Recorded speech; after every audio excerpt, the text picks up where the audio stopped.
Hi, Cancer. This is your career and money. By the way, this is Jeff. Ah, tandaan niyo po, general reading ito. Timeless reading po ito. Kung hindi kayo naka-resonate, ibigay niyo po sa iba. Kung naka-resonate kayo, comment down. Huwag niyong kalimutan na mag-subscribe sa channel natin at i-click yung bell notification para updated po kayo sa video reading natin.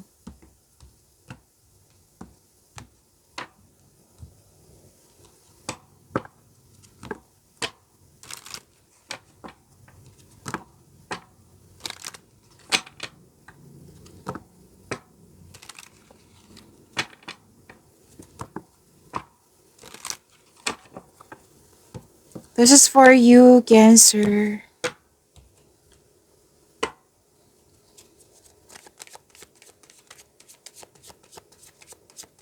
Message po sa career and money ni Cancer. Moving up, wow. Career is on the rise. New offers and opportunities. Salary increase. Go to the next level. Wow, level up to ha. So this is growth and expansion sa inyong career and money. May new offers and new opportunities na magbibigay ito ng malaking pera sa iyo. May increase yung kita mo, yung salary mo. Wow. Claim niyo po.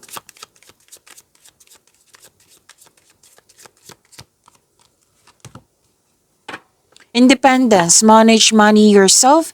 Independence guarantees security. Don't depend on others. So, sinabi ng card dito, save money, control money, and monitor your money. Okay? Na magtabi din sa inyong sarili. Kumbaga, nag-save ka para sa iyong family, sa ibang tao, sa isang specific person, pwede mag-save din kayo para sa iyong sarili. Okay?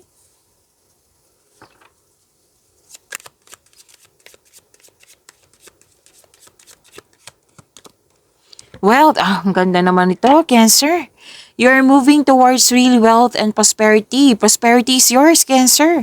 Keep up the great work. So, ipagpatuloy niyo po yung pagiging masipag niyo sa pagbigay ng tiyaga at sipag sa inyong career and money. Pagpatuloy niyo po. Keep it up. This is wealth, ha? Prosperity is yours. Claim niyo po.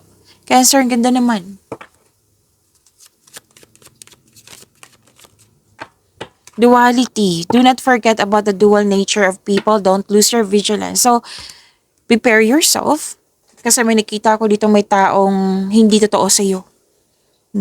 Kumbaga, kung kausap mo, okay. Pero pag talikod,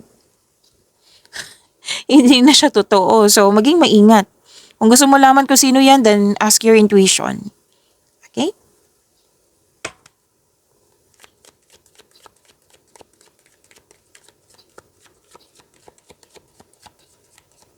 Career and money ni Cancer.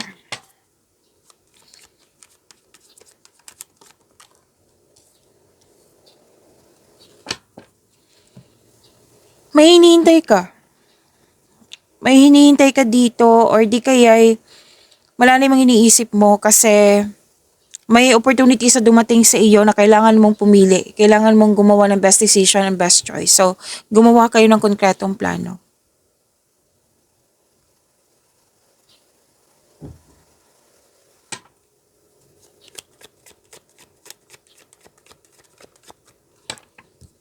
Makaka-receive ka ng malaking pera.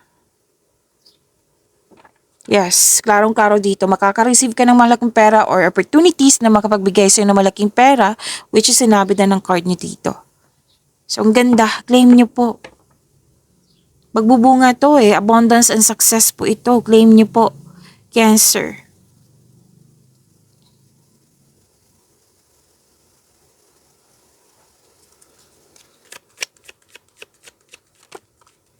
Tumatalon yung cards mo?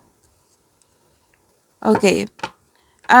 Impulsiveness, sense of adventure. May makilala kang mabubuting tao dyan sa career and money mo. Masaya ka kasi naging tapat yung kasamahan mo sa iyo. May tutulungan kang tao dito, oh. Pwede ikaw to, pwede siya. Mas bata pa sa iyo. Tutulungan mo siya. Pero may sinabi ang card nyo dito ha na mag-iipon ka para sa kanya, mag-iipon ka din para sa iyong sarili. Okay? Huwag niyong babayaan yung sarili niyo. Mag-ipon din, mag-ipon para sa inyong sarili. May job offer or opportunity na parating na very excited ka, kaya tumatalon yung cards mo, na naka-align to sa passion mo. Sobrang busy mo eh. So, nagpaalala ang card nyo dito na i-prioritize mo yung task mo na may time management para maiwasan yung burnout. Kasi mukhang may may deadline, may umaasa, promises, yan. Just make sure you can deliver on your promises.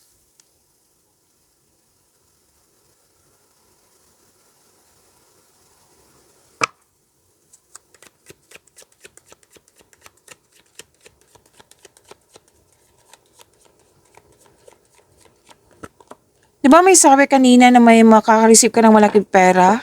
Ang ganda nito, naging generous ka, Cancer. Likas talaga yan sa inyo. You're sharing resources po. Dalawang card mismo nagsabi dito na makaka-receive ka ng malaking pera. Para than return investment ito. Ito ay parating na very happy ka. You deserve this ha. Success and abundance, malaking pera. Pero din yung sinabi ko kanina na opportunities na makapabigay sa iyong mga malaking pera.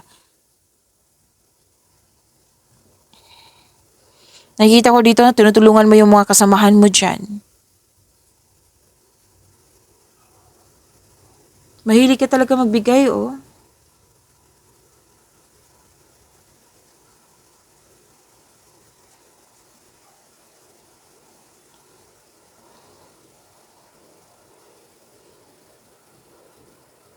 Okay, this is good.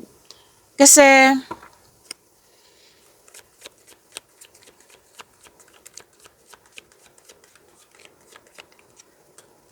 mawawala na yung mga blockages na yung hadlang, lalo na sa hadlang sa pananalapi, mawawala na po.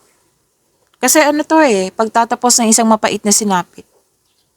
May paglatgaw na nangyari at dito na pumasok yung mga new beginning. May parating na biyaya na magbibigay daan ng mas maunlad na panahon kasi may acceptance na at natuto ka na sa mga nangyari sa nakaraan. So ito na yung mga pagbabago. Ang ganda ng ending with new beginning kasi may parating na biyaya na magiging happy ka.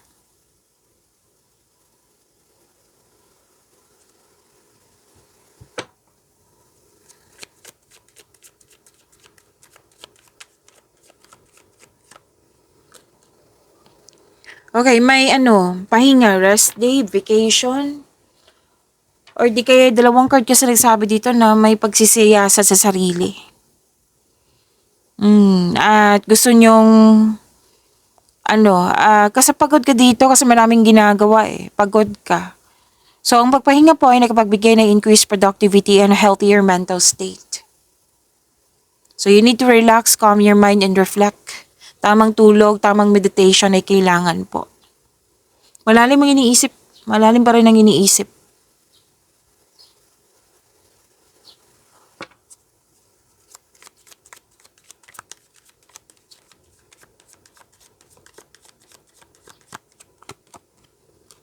Financial security is yours. So, relax and enjoy mo yung achievement mo. Take a break. Para sa pagbalik mo, recharge ng energy. Work can wait. You'll still be abundant after a well-deserved vacation. Dalawang card mismo kasi nagsabi dito, no? Tatlo pala. Na nag-vacation ka, nag-rest day ka. Pwede din umiwas sa toxicity. So, this is, luck, L-U-C-K. Lahat ng tinanim mo nagbo-bloom. May promotion nga ako nakikita dito. Tandaan, promotion, pagtaas na kita, sweldo, allowance, or na yung posisyon. Naging wais ka na sa pag-handle ng iyong finances. Success to enjoyment din at the same time.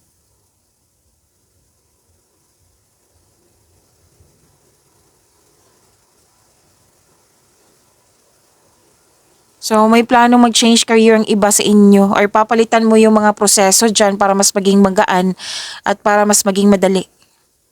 Tatlong card mismo nagsabi dito na may parating sa'yo na malaking pera. Magkakaroon po ng financial stability. You're embarking on a healing journey. Bakasyon talaga, tatlong card mismo nagsabi dito, bakasyon, nagpahinga. So at least alam mo kung ano yung dapat, 'di ba? Okay, so yan po. Huwag niyong kalimutan panoorin din yung love reading niyo. Kung hindi niyo mahanap, nasa channel po natin, hanapin niyo.